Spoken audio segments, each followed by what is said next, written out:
Welcome to the Hyundai Queensland State League Highlights Show, brought to you by Hyundai, Red Rooster and Football Queensland. And our match highlights for round 13 come to you from Goodwin Park in Brisbane, where the equal competition leaders Olympic FC took on the Queensland Academy of Sport. Olympic were looking for their 10th win of the season.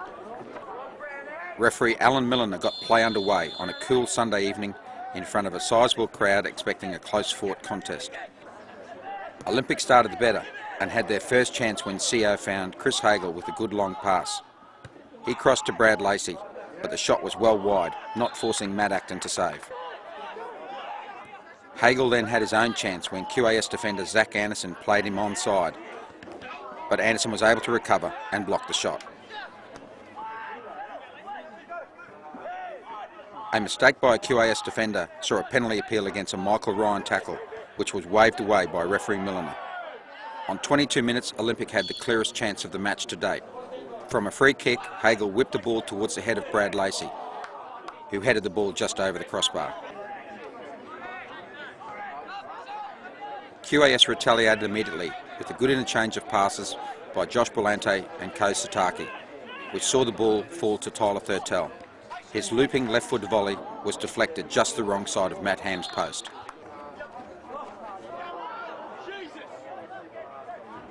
Josh Bolante then set up Thurtell after dispossessing Cameron Draper, playing it right back. Thurtell's shot was blocked well by the incoming Olympic defenders. Olympic then threatened the QAS goal again when the industrious James Meyer found space in the middle of the park and tapped the ball wide to Hagel. Hagel's first-time cross found the head of the leaping Alex Panich, who calmly headed the ball back past QAS keeper Matt Acton.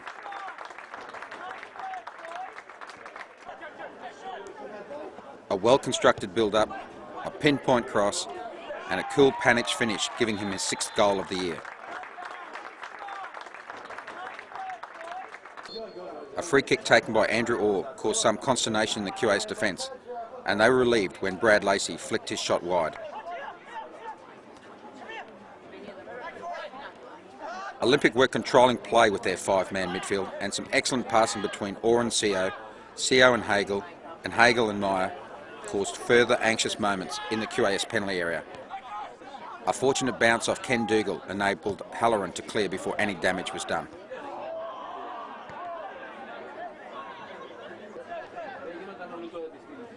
Just before the break, QAS had a chance to equalise when James Meyer obstructed Tyler Thurtell's path to goal and referee Alan Milliner awarded a free kick.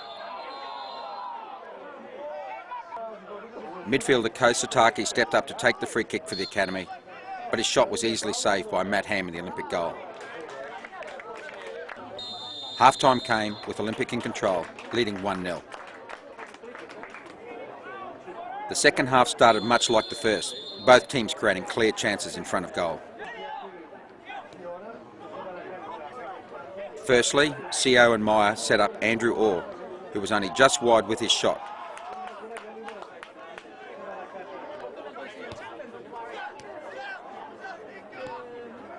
QAS then struck back, resulting in Thurtell sending a shot just wide for the QAS. Josh Bolante played Thurtell in again, but once again he was unable to find the target. CO was in the action again, winning possession and passing to Orr.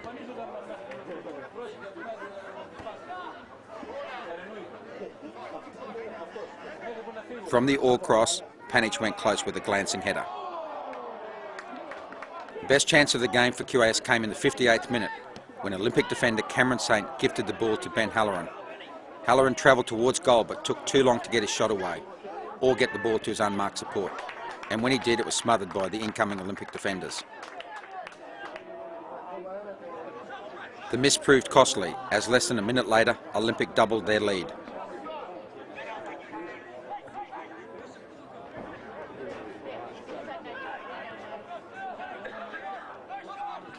As the QAS defence retreated from James Meyer, he took aim and sent a spectacular long-range shot past Matt Acton.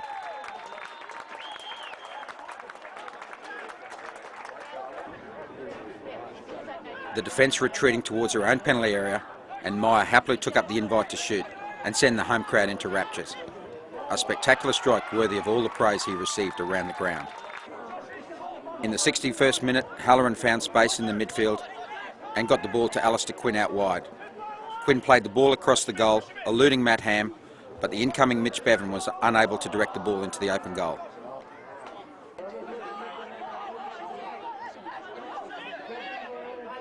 Cameron Saint worked well with Alex Panich to set up Brad Lacey, but QAS keeper Matt Acton saved well. The QAS never gave up, and in the 77th minute, winger Alistair Quinn crossed the ball into the danger area. The hard-working Josh Brillante was on hand to score his third goal of the season.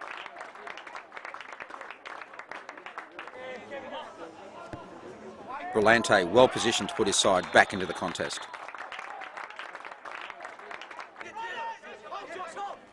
Olympic tried to close the game out, but were guilty of taking some poor options towards the end of the match, allowing the QAS side to finish the stronger. Okafor was ruled offside here.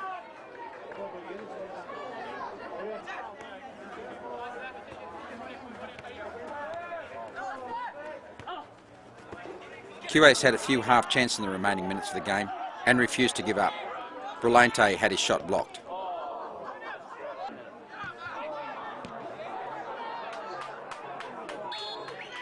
Olympic held on to their victory, the 10th of the season. And afterwards we briefly spoke to both coaches to get their views. Well, again, a game against a top team, and again 0 points, although I didn't think in the end we did bad. It is a compliment for our guys that Olympic took this game very seriously, and you see that we a little bit, well, we had the advantage of the surprise a little bit the last few weeks, but now people know that we are a difficult team to play against. I thought it was a good football game, two good sides.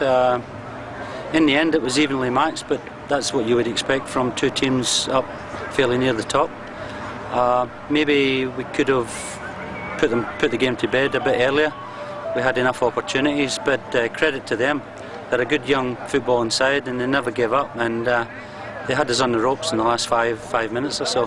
But I think it was a worthy win, and I'm just happy with the 3 points. And to all the round 13 results. A 4-goal haul from Luke Morley was enough for the Brisbane Strikers to see off Capricorn Cougars at Perry Park on Saturday night. 5-0 winners there. In the other Saturday night clash, FNQ Bulls came from behind to beat Logan United 3-1. 3 late goals from Alex Plowman, the returning David Ruiz, and Bulls' leading goal scorer Stephen Cater ensured the 3 points for the home side. Sunshine Coast FC continued their push up the Hyundai Queensland State League ladder with a 3-0 win over fellow finals hopefuls NQ Razorbacks. That was Sunshine Coast's 4th win in succession. Whitsunday Miners' disappointing 2009 campaign continued on the weekend, losing 4-1 at home to Redland City Devils. Redlands led by 4 at half-time and cruised through the second half to record a valuable away win. Olympic FC overcame a determined Queensland Academy of Sport outfit on Sunday, prevailing 2-1 winners on the night. Bundaberg Spirit had the bye in this round. And to the points table at the conclusion of round 13. Brisbane Strikers and Olympic FC extend their lead over the chasing clubs to 10 points. Strikers still just with their noses in front due to their superior goal difference. An impressive 47 goals to the Strikers, whilst equally impressive is the 9 goals only conceded by Olympic. Redland City Devils move into 3rd place with their win in Mackay, while Sunshine Coast are 4th, finally with their season on track. Losses to both NQ Razorbacks and the Queensland Academy of Sport see them both drop out of the 4, only on goal difference. With Logan just 2 points behind, there is only 4 points separating those 5 teams. FNQ Bulls are still inconsistent on the field, but are still in the frame for a top 4 spot in their first season, just 2 points further adrift. Capricorn Cougars drop back to 9th, and Whitsunday Miners and Bundaberg Spirit are considerable way behind. A full round of action in the Hyundai Queensland State League this weekend, with round 14 getting underway with 4 Saturday matches. The first between the Whitsunday Miners and Olympic FC in Mackay, 6 p.m. at Harrop Park.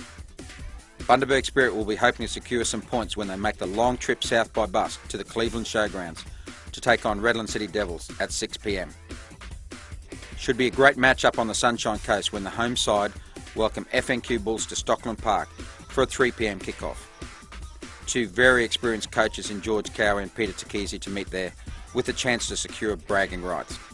Logan United take on table-topping Brisbane Strikers at the Clem Jones Fields in Logan Sunday afternoon 4 p.m. in a match that neither side will want to drop any points. Should be an interesting meeting there in Logan City.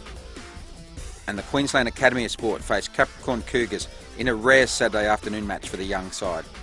2 p.m. kickoff for those two sides at Lions Stadium at Richlands. The NQ Razorbacks have the bye.